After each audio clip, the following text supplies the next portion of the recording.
Kayo'y nanonood kay Raymond San Jose RSJ, ang famous vlogger sa buong mundo, ang sikat na vlogger sa buong mundo, sa lahat ng social media. Sikat ako. Ayun, thank you. May mga tiyatanggihan ko yung mga ayoko makipag-collab sa iba, no. Ayokong sumikat sila. Hindi. So ito na.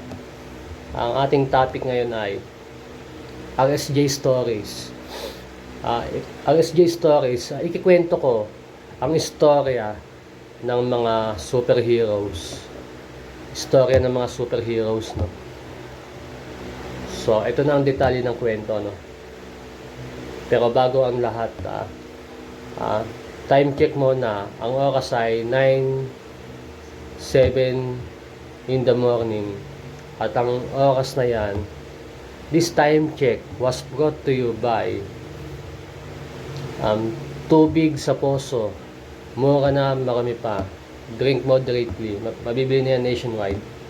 Tutututut. Thank you, thank you. So ito na. Ito na ang ating RSJ Stories. Ang kwento tungkol sa mga superheroes. So mag-umpisa tayo kay Superman. Ito ang kwento ni Superman. Si Superman, naglalakad siya. Naglalakad si Superman. Tapos nagulat siya.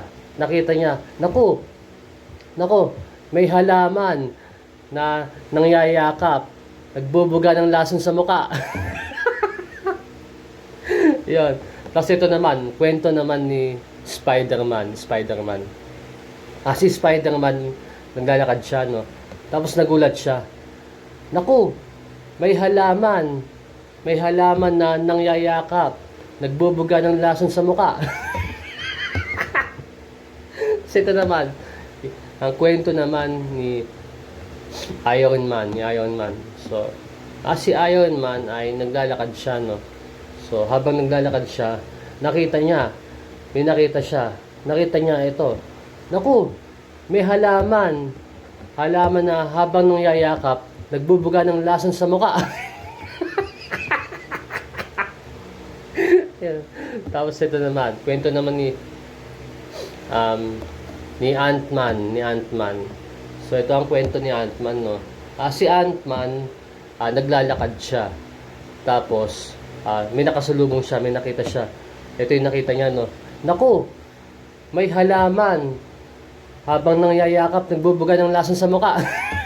Yan ang kwento ng storya ng mga superheroes. Thank you.